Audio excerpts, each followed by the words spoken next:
Hello everyone, good day. By the way, I am John Makamagwaring from the Human Resource Management third year Block 2. So today I will be discussing as well part of this topic, the cognitive and the moral development. So now I will be discuss first the cognitive and the moral development.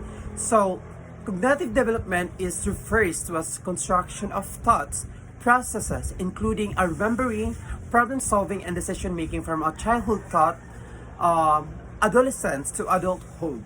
So it's how we acquire, process, and organize the information, think information. So bali think of it as we grow of our mental abilities. So our moral development is the process by the individuals learn to distinguish right from wrong and develop a sense of a justice. So it involves understanding and internalizing to the rules and the values of the society. So ang cognitive development is about how we think, and a moral development is about how we decide what is the right.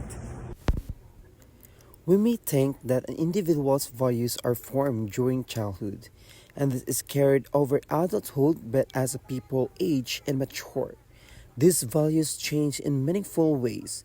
According to the psychologist Lawrence Kohlberg, a person's ability to deal with ethical issues can be described in six hierarchical stages, as postulated by psychologist Lawrence Kohlberg.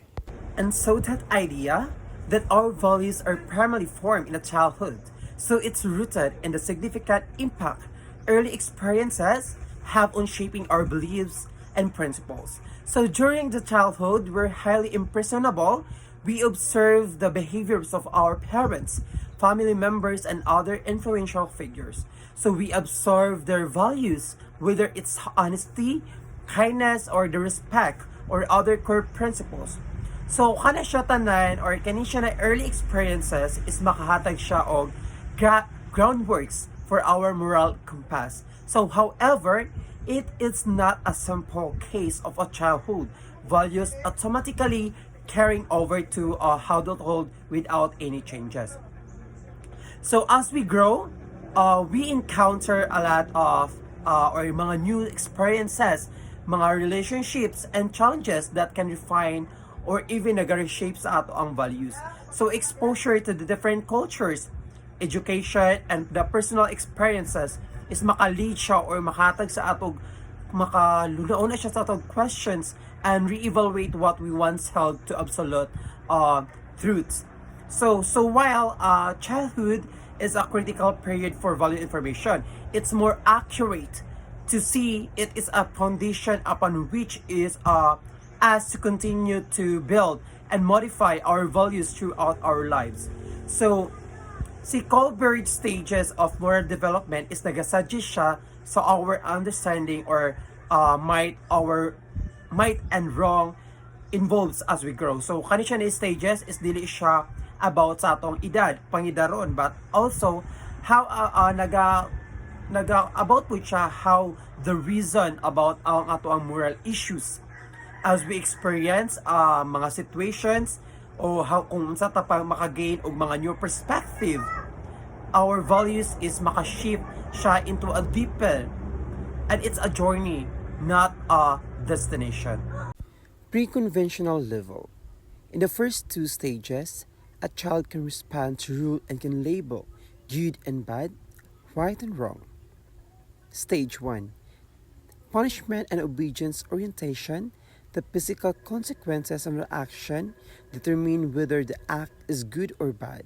The reason for doing good is to avoid being punished. And in this stage, a child's moral compass is primarily guided by the fear of punishment. Actions are deemed or good if they avoid a punishment, and bad if they lead to it. So the focus of is entirely of the physical consequences of an action. For example, ang child might not steal a cookie because they're afraid mahalok siya of being scolded or punished. So not because they understand that stealing is a wrong, but their understanding of right and wrong is directly directly tied to what they can get away with and what they can. It's also about gina-avoid nimo ang mga negative consequences. Stage 2, instrumental relativist orientation. So at this stage, the individuals realize that the right action can satisfy his or her needs and the people they care for. So, kani siya na stage is nagafocus siya into shifts from a simple avoiding punishment to a more self-serving perspective. So, ang individual mag-start siya to recognize that there can be a give and take in a social interactions. Right actions are those that satisfies one's own needs and potentially the needs of those they care about. So, for example, or mura ni siya o kanang mura ni siya scratch in my back. Mura ni siya scratch in my back. I scratch kung tayo magpa-scratch ko sa ko likod, then pagka man i-scratch po na ako ang sa imuhang likod. So, mo ning ani bitaw ang kind of mentality. Mura siya ning ana, for example, ang child or ang bata kay nag-share siya og toy. If they know they get to play with a friend's toy in return, so the motivation is dili niya or dili about a fairness or kindness, but also about getting something in return. So it's a pragmatic approach to morality, where actions are evaluated based on their ability to fulfill personal needs and beliefs and desires, like that. So we can also we think always that we cannot we advance in the return or the return. So it's a pragmatic approach, the morality, where ang action is evaluated siya to based on their ability para ma-fulfill ang personal needs and ang ato ang desires. Conventional level. At this level, the individual maintains the expectation of his family, group, or country as being very valuable regardless of consequences. Stage 3. Interpersonal concordance orientation, living to the expectation of others through good behavior. Doing good is motivated by the need for approval. And so, in this stage 3, interpersonal concordance or the orientation is the emphasis on living up to the expectation of others through good behavior. So actions are driven to by a need of approval and a desire to be seen as a good person. So this stage is characterized by focus on maintaining the relationships and avoiding the disapproval from those close to the individual. Stage 4. Law and order orientation. Right behavior is determined by loyalty to an individual's country or society, by adhering to authority and its rules.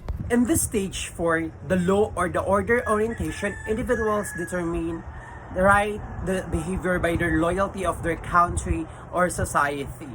So adhering to authority and its rule, this stage is emphasized that importance of maintaining the social order and upholding laws. Actions are driven by a sure or a sense of duty to a society and belief in the necessity of rules for a functioning community.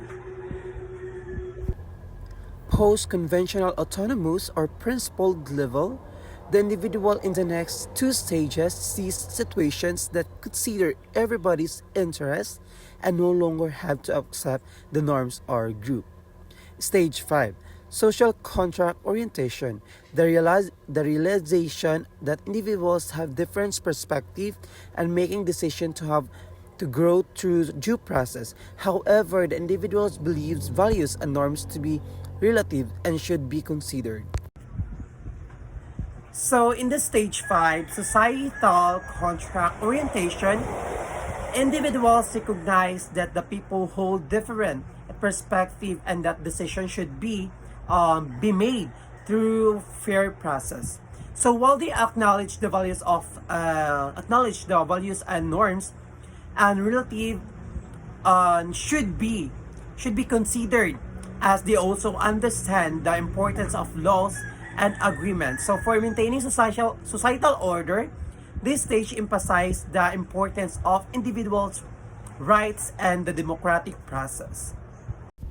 Stage 6, Universal Ethical Principles Orientation. So at this final stage, the individuals make a decision based on moral principles that provides reason, universality, and consistency. So the decision and agreement are aimed to be most just.